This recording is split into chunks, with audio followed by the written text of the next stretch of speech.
In the studio in Johannesburg is Thomas Konditi, who is the President and CEO of GE Transportation in Africa. You've been here for a long time, Thomas, and people are suddenly coming into the continent and embellishing the sort of presence that you've had for so many decades. A good thing, I think. Well, thanks for the notice there. 1898, that's when we first came to Africa. Actually, our first offices outside of outside of the U.S. were in South Africa. So we've been here for quite a while.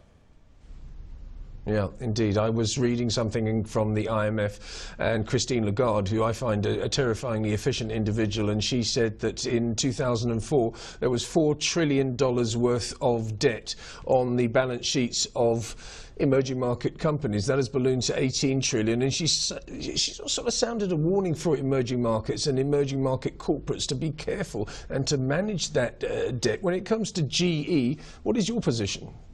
Well, you sort of have to take a long-term view on emerging markets. You know, things go through cycles. You've seen commodities, you've seen retail, etc. But if you look at the underlying fundamental need of power, healthcare, water, aviation, you know, even other resources like oil and gas, those are going to be long-term demands that we believe in, and that's why we invest for the long term here. The snippet I've got here says General Electric sees digital revenue tripling to 15 billion by 2020. You've announced new products, partnerships, etc. You mentioned, you sort of hinted at the growth areas, but from your point of view, is it just almost every sector in Africa that's going to do well, whether it be digital, whether it be infrastructure, whether it be energy? Give us a synopsis of what you've seen. Well, you know, the underlying drivers like the minerals, like agriculture, like the middle market and retail growth, those are going to move up and down, I think, as time goes on. But digital is, you know, it's the way we've come over the last 10 to 20 years as a global economy, using the internet and switching things over. It has to be the way we go forward for Africa. Doing things in the analog mode where everything is physical, paper-based, that's just not something that you can support long term. So digital for GE is a big part of the strategy globally as well as for Africa. You know, simple things like taking a locomotive and instead of dispatching it using paper and pencil or boards, you use electronic means that optimize when a locomotive arrives to a location, how much fuel it uses, and even how much time the driver spends in the cab. So these are things that are going to apply to power, they're going to apply to aviation, to healthcare certainly, as well as transportation.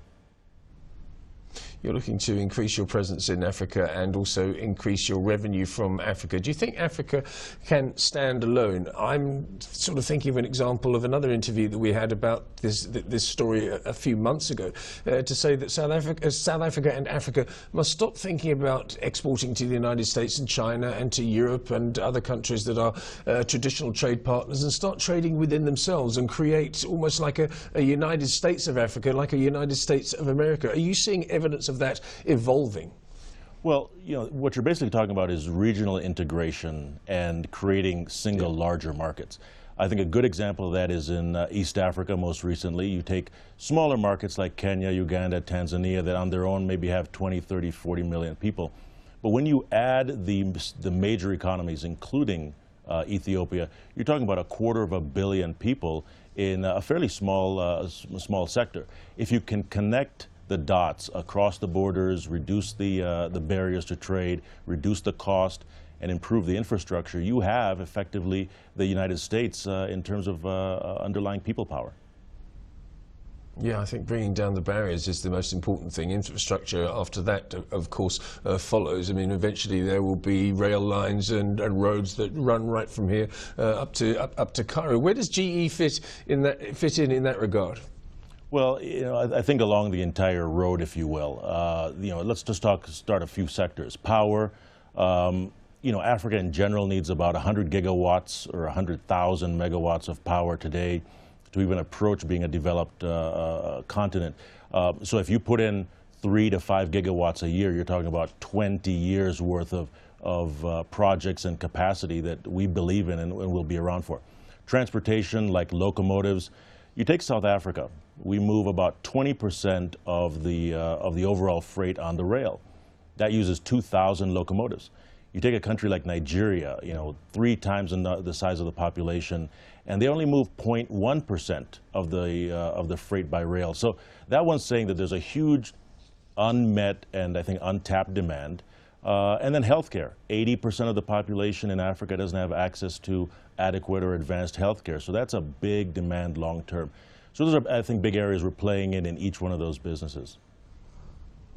Can we go it alone? Lots is being made about the failure of the BRICS recently, and India seems to be a shining star. People seem to be most optimistic about India within that BRIC area. So let's say that India keeps on doing what it's doing. It's just cut interest rates, for example, which I think is a bold step. But if China continues to falter, if Brazil continues to be mired in all sorts of problems with its economy, do you think South Africa and Africa can outperform, or is it inextricably linked to the others?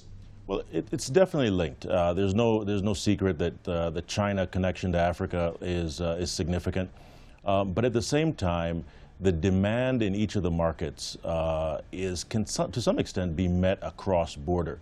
So you look for demand for manufactured goods. You have places like South Africa, Kenya, Nigeria, Ghana, all producing some level of the basic manufactured goods. Some even more advanced, like aircraft components and vehicles. But I think what you still need to do, there still needs to be a political will that says that we will look to our neighbor versus looking across the ocean for those goods. Africa has 60% of the remaining arable land in the world.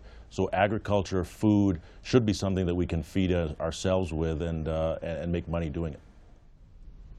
I certainly hope so. I like that optimistic end to this conversation, and hopefully Christine Lagarde is wrong and you are right. Thomas, thank you very much for your time this lunchtime. That's Thomas Konditi, the CEO of General Electric.